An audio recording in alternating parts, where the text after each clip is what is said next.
আজ আপনারা শুনবেন গ্রাম বাংলার শোষণের পিশাচিনী, এক রহস্যময় রোমাঞ্চকর গল্প।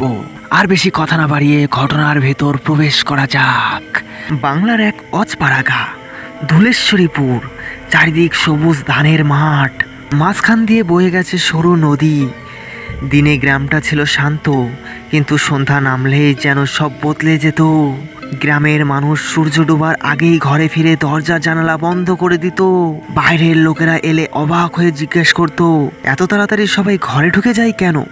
কেউ সোজা উত্তর দিত না, শুধু বলতো, রাতের পর আমরা কেউ বাইরে থাকি না, আপনারাও বাইরে থাকবেন না।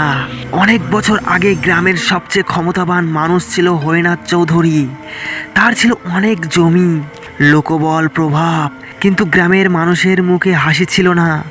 কারণ সবাই জানতো অনেকের জমি নানা কৌশলে সেই জমিদার দখল করে নিয়েছে।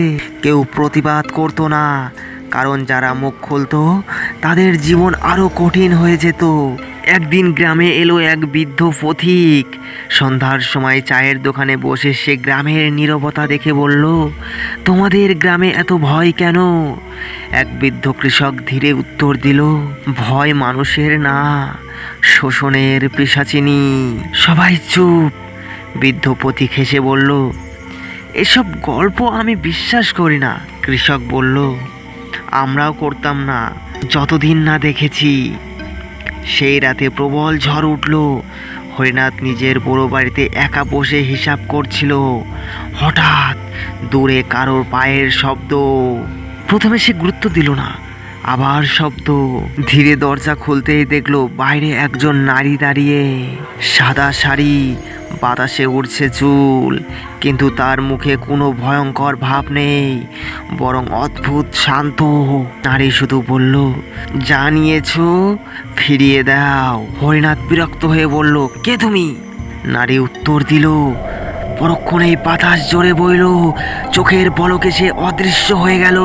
হরিনাথ ভেবেছিল কেউ মজা করছে, কিন্তু পরদিন সকাল থেকে অদ্ভুত ঘটনা ঘটতে শুরু করলো। যে জমির কাগজ সে যত্নে রেখেছিল সেগুলো ভিজে নষ্ট হয়ে গেছে। গোদামের হিসাব মিলছে না। যাদের সে একসময় জমি কেড়ে নিয়েছিল তাদের মুখ যেন বারবার মনে পড়তে লাগলো। রাত হলেই একই কণ্ঠ, ফিরিয়ে দাও। কয়েক রাত পার করে হরিনাথ লোক নিয়ে পাহারায় বসলো। রাত গভীর হলো। হঠাৎ উঠোনের মাঝখানে সেই নারী দাঁড়িয়ে।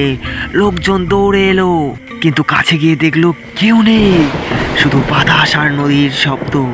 সেদিন গ্রামের সবচেয়ে বৃদ্ধ মানুষ একটা কথা বলল, পিশাচিনী মানুষকে আঘাত করে না, সে মানুষকে নিজের কাজের সামনে দাঁড় করায়।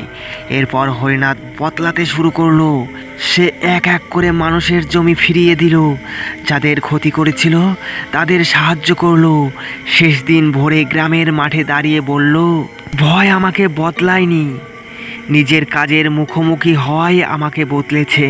সেদিন নদীর ধারে অনেকে নাকি দূরে সাদা শাড়ি পরা এক নারীকে হেঁটে যেতে দেখেছিল। কেউ ডাকেনি, কারণ গ্রামের মানুষ বুঝে গিয়েছিল সে অভিশাপ নয়, সে ছিল অন্যায়ের স্মৃতি।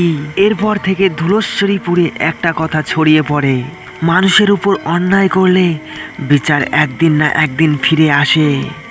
তো বন্ধুরা, এই ছিল আজকের ঘটনাটা কেমন লাগলো অবশ্যই কমেন্টে জানিও। আর ভিডিওটি যদি ভালো লাগে অবশ্যই একটি লাইক করে চ্যানেলটি সাবস্ক্রাইব করে পাশের ঘন্টাটা বাজিয়ে রেখো। আর এই ভিডিওটি প্রচুর পরিমাণে শেয়ার করে দিও। তো আজকের মতো বাই, দেখা হবে অন্য কোনো ভৌতিক ঘটনা নিয়ে।